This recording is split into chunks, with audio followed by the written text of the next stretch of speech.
When you say that decoupling is different from the disruptive innovation which was proposed by Clayton Christensen, would you please tell us a bit more about how do you think your decoupling differs from disruptive innovation?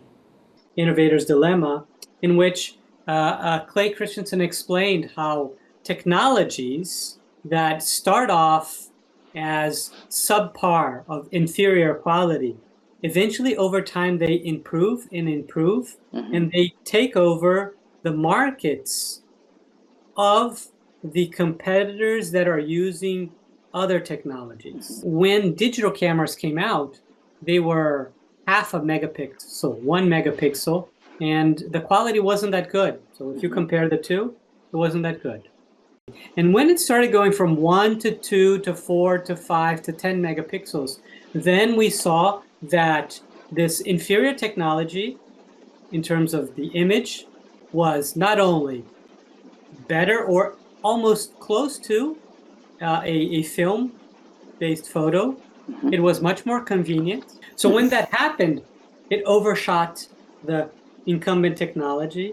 And what we saw is Kodak sales went down dramatically because everybody started having digital cameras. And this was before having cell phones, which is a third wave of disruptive innovation that overtook the digital cameras. So all this process happened with technologies that started off worse, become better, and they eventually steal a big portion of the market, and disruption happens. We were starting to see more and more startups become very successful with Facebook and Netflix, Uber, Airbnb, and much of it was based upon the idea that you use disruptive innovations to become a disruptive startup.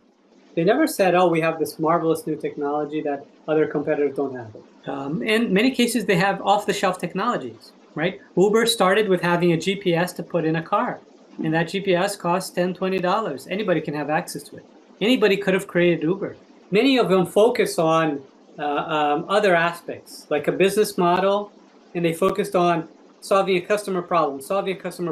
And what these founders of these startups are doing is they were looking at what consumers are doing, where consumers are unsatisfied, and starting the business around that point of lack of satisfaction. Value chain is the activities that a company does to create value for themselves.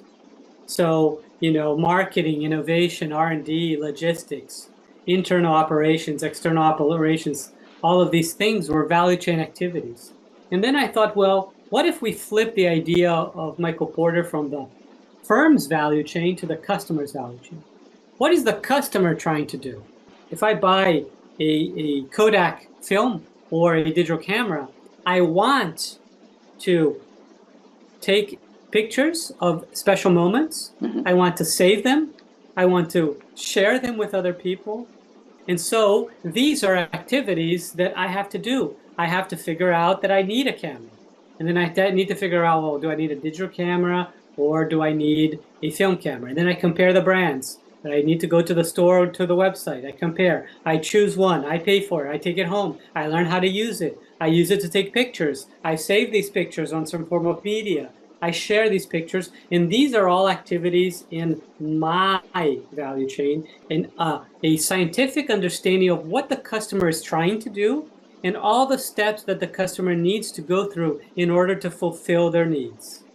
And when they structure their thinking of what they're really trying to do, making it like a recipe, making it very concrete and clear in the steps and why they're doing what they're doing, a wave of disruption in a part of the customer value chain creates opportunities for other parts. Saying, okay, so how are companies using this? And Netflix just decided to ship movies to people's homes because they thought the big pain is going to a movie rental store and then figuring out which movie to buy but then to rent, and then seeing that, well, the movie is not available, or I take it home and then I have to go back again to return it. And so if I can save that activity, going to the rental store and having to return the movie, if I can save that, then I'm providing consumers a much better customer experience. And that's how Netflix came about before it started being a streaming company.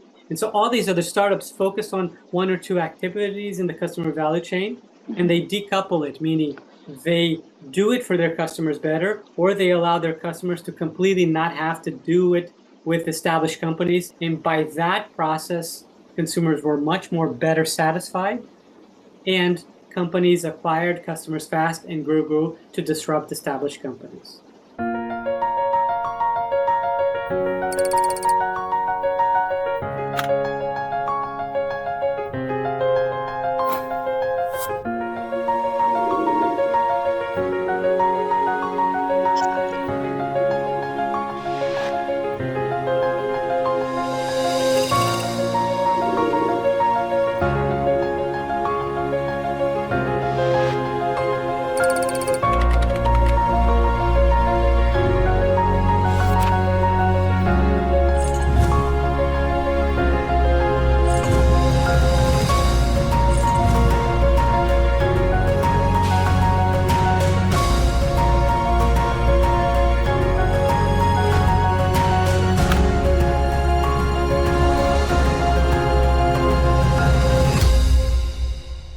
Notable decouplers are appearing everywhere. If you're buying, consumer products, there's dozens, if not hundreds, of options. Which is now I go online to Google, search for any product or service, and I have a long list of 10, 20, 30, 50 options. Am I going to go through each one and see what is the better product, what is the better service, what is the cheaper one, what is the most appropriate one? And so there's been a set of new companies that have come in to help consumers make decisions. And you could say these companies could be the service providers, but they choose not to because they figured out that they can use decoupling instead of offer the service. Some call them meta search engines or meta content sites. Some are using artificial intelligence to say, we'll ask you some questions and we'll kind of tell you exactly what product or service you should buy. There's many other decouplers in the South Korean market that have learned how to take advantage of focusing on a few activities, building a business around it, and then growing, acquiring more and more customers. But there's many more that are coming out. The innovation cannot cannibalize the current products or services of the company. Meaning you can't create a new business unit that will steal from within, but offer a product that has lower margin. Many, many requirements, including how is this going to be monetized and what is the return over investment that we expect. When you add all of these barriers, you're creating a gigantic wall that becomes virtually impossible for anybody inside the company to innovate. Facebook didn't know how they were going to make money. Airbnb didn't know. Uber knew how it was going to make money, but it didn't know that it would take many years to become profitable. My point is that the real innovators in startups, they didn't have all those requirements. They started off with one requirement. Can we solve a problem, a meaningful problem for a meaningful group of consumers?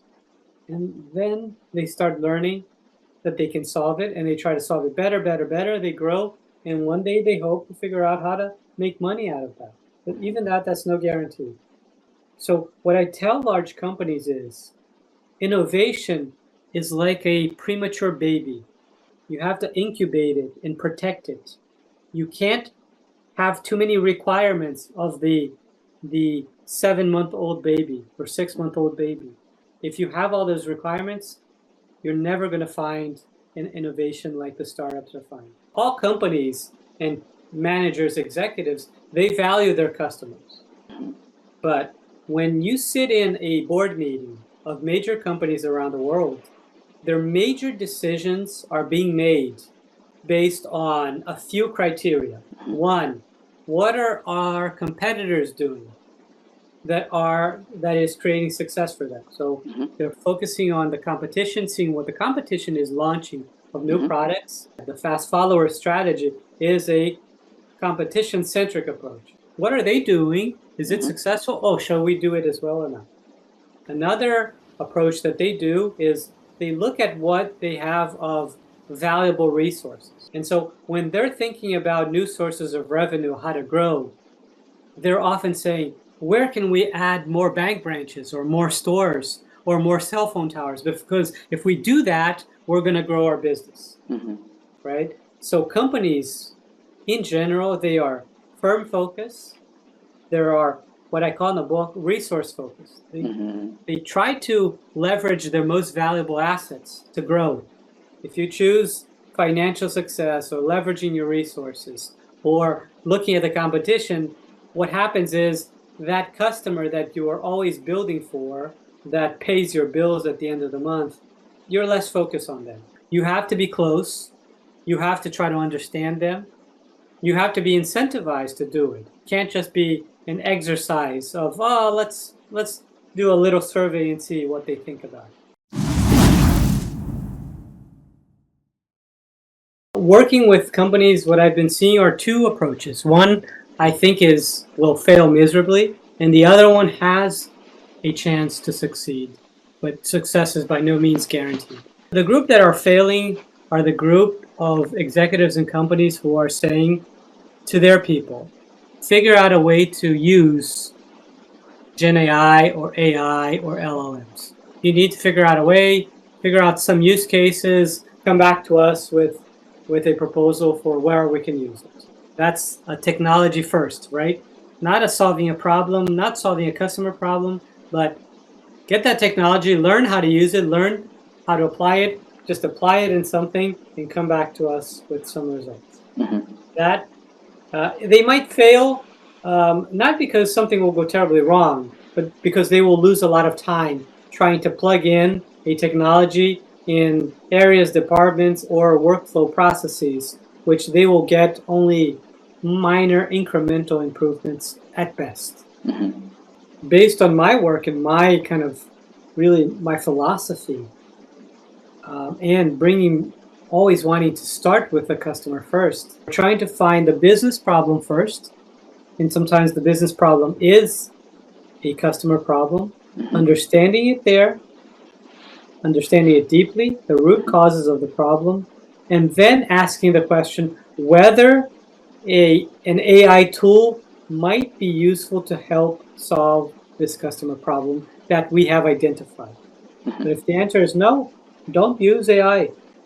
If the answer is maybe or yes, start experimenting to make sure that you find the right tool with the right applications and use cases that will fix that problem, right? So always with the technology as a tool in service of solving a well-identified, described problem and hopefully a customer problem, map out all those drivers, and then for each one figuring out whether a AI tool can actually improve on that lever or not until you find the best use case.